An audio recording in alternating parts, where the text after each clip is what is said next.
Hi, it's Jared from Strong Roots Farm. It's a hot summer day, and today we're talking fly control. In today's video, I'll take you through everything we do from fly control, whether it's preventative measures in the off season, how we move our cattle, and some of the things that we do that are not chemical. We don't use any chemical fly control here on our farm. Today's video, we'll be showing you things about our cattle, but the video will work for sheep, goats, other animals like this. We do use the same methods with our pigs. And so we're gonna go through all that today. Stick around.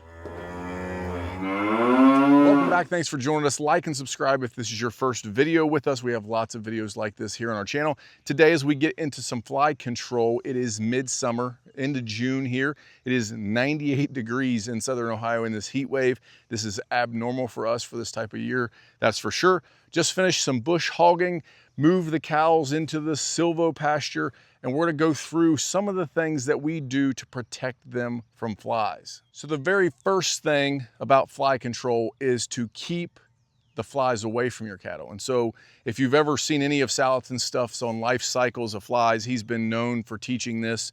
And you'll see we have this single strand poly wire behind us.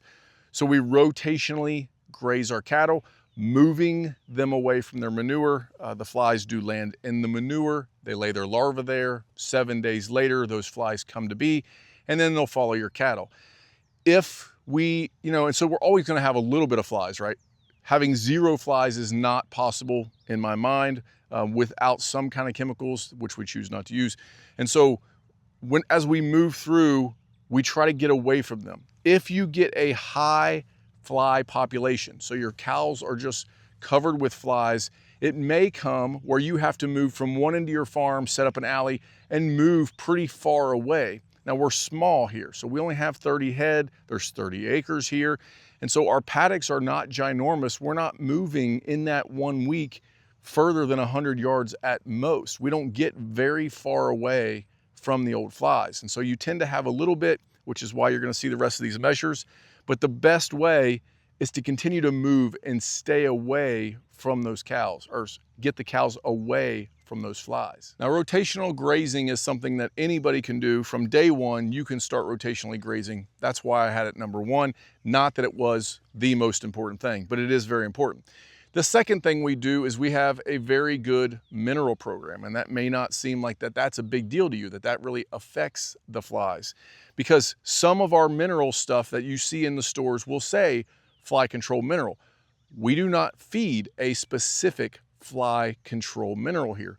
We just have a good mineral program. And so we use the Free Choice Enterprise, 21 bins or whatever it is, each individualized mineral. We keep that up going. We have a few other things. We feed kelp, we feed salt. There's some other things in there that aren't recommended in that program that we've added in. But I have noticed when the cows are in good condition and their coat is shiny and slick due to our mineral program, they have fewer flies. Those oils build up in their skin. The flies don't like to land on them as much.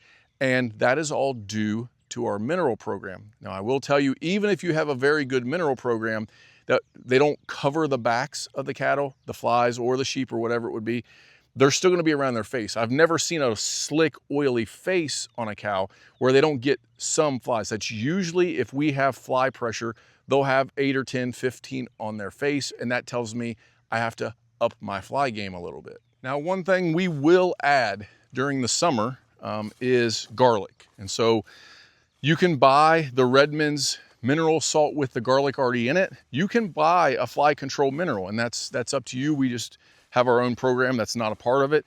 But we do buy granulated garlic, and we buy an all natural organic garlic, and we just mix it in with our salt if we don't buy the Redmond's salt. So we keep Redmond's salt on our shelf. That is our salt of choice here on the farm. And if I run out to where we're in the summer, I'll go buy 2 or 3 bags already mixed with garlic, but we also have a bag of organic garlic mineral that I can just throw a handful in their salt, and that will help with the flies. That is one mineral thing that you can add that will help. Another thing we've done on the farm with our infrastructure, how we've set our farm up, is these birdhouses. And so currently I think we have around 22 on 30 acres. I would love to have more, and I have boards cut that the next time we have a rainy season, or even if I make it all the way to winter, we're building some more birdhouses. I would like to have a birdhouse every 75 to 100 feet on every fence, every place I could put them. Even if I have to drive a T-post and set one, I'll put these birdhouses in, and specifically these are swallow houses. Since I've added these swallow houses, and that may seem minute to you, you may think that's kind of like a tree hugger thing, or a hippie thing to bring in birds to your farm, but they eat a massive amount of flies. And I didn't grow up like that. I didn't grow up with using fly control for our animals with birds. And so, in fact, we would shoot birds because they would poop on our equipment. And my grandfather, that was how he did it. But here, we're bringing in the birds, and I don't care if it's a bluebird or a blackbird, but we really like the swallows. There is a con though. When you bring in all these birds, they will dive bomb you. And so when you're bush hogging and the bugs are coming up, it's like you're sitting in an eagle's nest and they're just diving back and forth in front. Now, I've never been hit, never hit the tractor. They're very controlled. It just kind of freaks you out a little bit when you're driving the tractor and here are 50 of these swallows diving through, grabbing all these bugs that are popping up out of the grass as you bush hog. Two other cons with bringing these birds to your farm. The other thing is it does add some labor. So once a year, and I have a video on how to clean the birdhouses. There's many different thoughts on how to do it how you want, but once a year we do have to go through and clean out. We like to do it in February. You pull everything out. We use a bleach water solution. I've had some people say that's the best thing. I've had some people say, no, don't do that, it's harmful. We talked with a local bird guy here, and he says that's what he does. So that's why we do it. I'm not a bird expert. I just did what I was told to do by finding the most educated person I could find as far as what direction, which is southwest, we set our birdhouses up pointing, and how to clean them. So you clean them out so that they don't get mites, and so that the next year they will nest in there. So they don't go in somebody else's nest. You pull out all those nests. So it costs that labor. I think it took us 3 hours, and my son, I did 2 or 3 with him, and he did the rest of the farm. So 14-year-old went and did it on the gator. Not a big deal, but it does add a little bit of labor.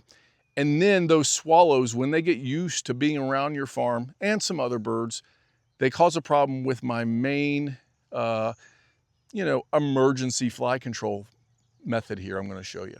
And that is the mega rolls of fly tape. And so this is large fly tape. It will be down in the description.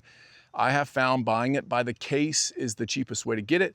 I actually get it from Amazon. It's an Amazon affiliate link. It is down there. I recommend you have some of this, okay? It is non-toxic. It doesn't hurt anything.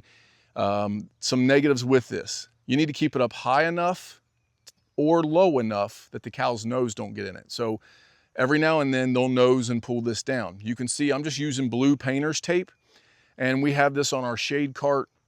We just put this up around these bins, and I'll show you a better method that I like as well that anybody can do.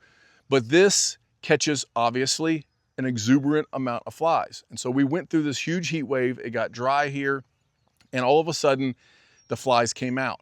And there are 2 times that I will notice a larger fly population. When it's really, really wet and muddy, when they're laying in their mud and it's warm. So if it's above 60 degrees and the cows make a mud pit somewhere because we got a lot of rain at one time, the next day I will notice, or the next week I will notice the flies are increasing. The other thing is when it's super hot and dry and there's not a lot of places for the cattle to get out of the sun, I'll notice fly pressure on them. And so that's when we add this. So this is kind of we only put it out when we need it. We watch, we're monitoring our animals. Hey, they've got a little bit more flies than I'd like to see, more than 10 or 12. Let's throw some tape up there. We throw it where they lay. So we put them in the middle of the pasture, out in the sun, no shade, but they have the shade structure so that when they come around here, and this is where they always come for their mineral anyways, they shake the flies off, the flies land, and we catch them all. But there is one better place that anybody else can put them. Not to contradict myself, but you can put these anywhere, really barns, fences, wherever you want to put them. But I have found the best place is that shade structure, if you have one, and your waterer. So you can see we've put it around the bottom of the waterer. When the cows come up, they tend to put their nose down in the water. They tend not to nose that, but I have, in the several years, I've used this stuff for probably 5 years. They have pulled it off once or twice and it makes a mess. They pull it out here, you have to catch it, you wad it up, right? And they just pull it off there.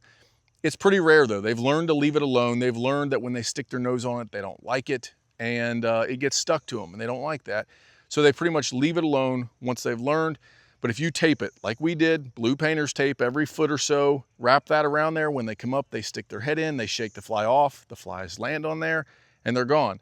So I'll show you the pressure here. This is 1 day. Okay, so my wife noticed some flies. She put that up for 1 day. What you saw on the shade structure had been there for like a week.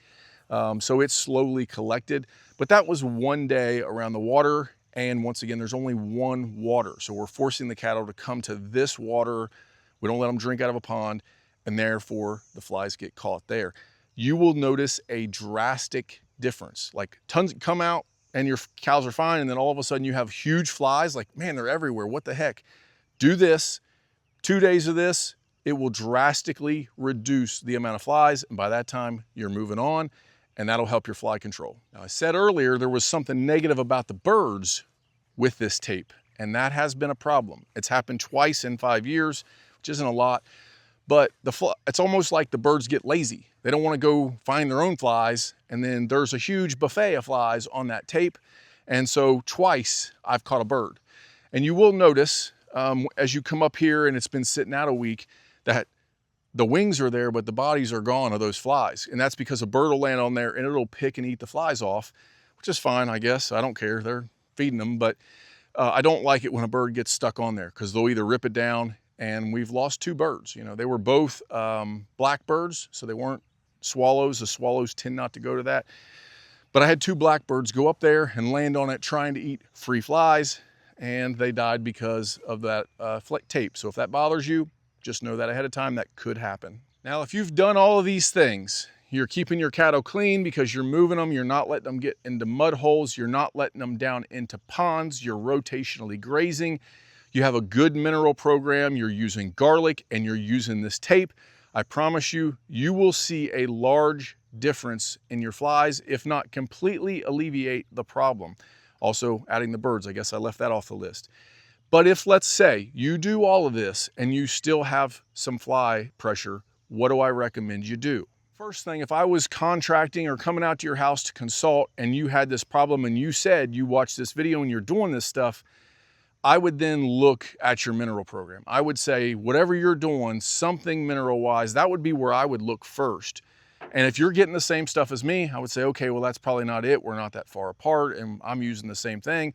I would look at your cattle breed, the condition of them, say, okay, they're either slick or they're not. There's something healthy or unhealthy going on with your cattle that you need to probably look into. You might want to consult a vet.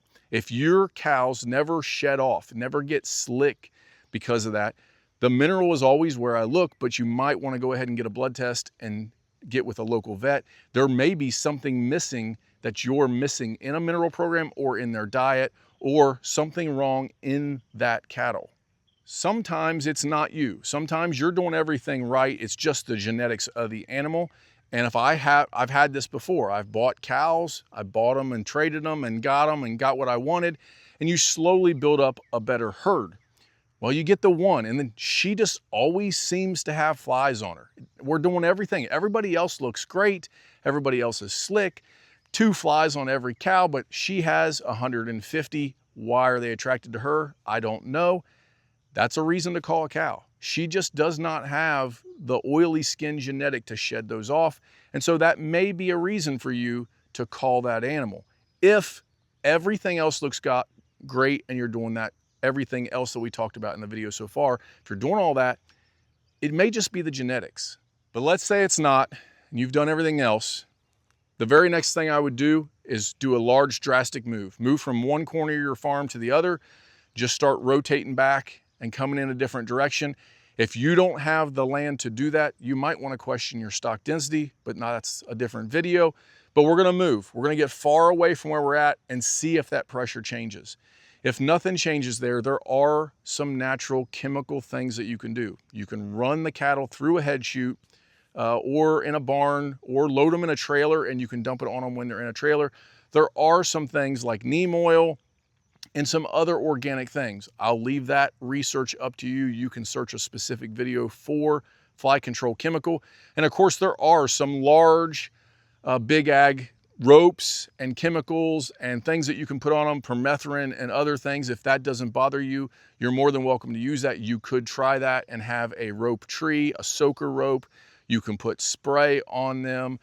There's all kinds of other things, but there is, if you're just getting into this, no, there is some natural stuff that works fairly well.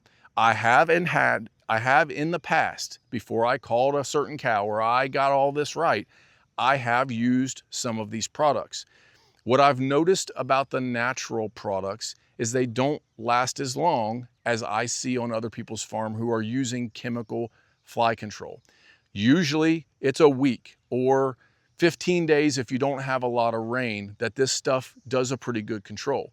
Now today, if I had that issue, that kind of product would work for me because I'm just getting caught up, just knocking them down so that we can get far enough away and get them back under control from whatever reason we had a growth. But recently, last 2 years, I've never had to use any of this because of what I've showed you so far in this video. Well, there you have it. That's pretty much it. That's all you have to do. I will tell you, as I consult with people, the number one reason that people have fly issues is due to overgrazing in a specific area. They've over impacted, put too much manure, and they've been there too long. Or they're open grazing. They're doing the Christopher Columbus method, as Greg Judy would call it, and they're just letting their cows open graze. And so the flies are just everywhere all the time. They have not started rotational grazing or seen the value in it for them. So that is the number one reason that I see people having fly issues. It's not, they don't know about the tape. It's not the mineral program all the time. It's that they're just over compacting with too much manure in one area. Now you may have seen me swat a few times. It's not even flies. It's these little annoying gnats because I just bush hogged. There's these little annoying gnats out here right now. And I typically don't have a problem with those either. You will get horse flies. You will get some other kinds of bugs caught up in this tape. It is good for multiple things. Once again, it's down in the description, so check that out. Hope that helps. Please like and subscribe. That thumbs up really does help us, and it doesn't cost you a thing. Till next time, leave us your comments. I'll answer anything I can. If you do something different, let us know. We'll see you then.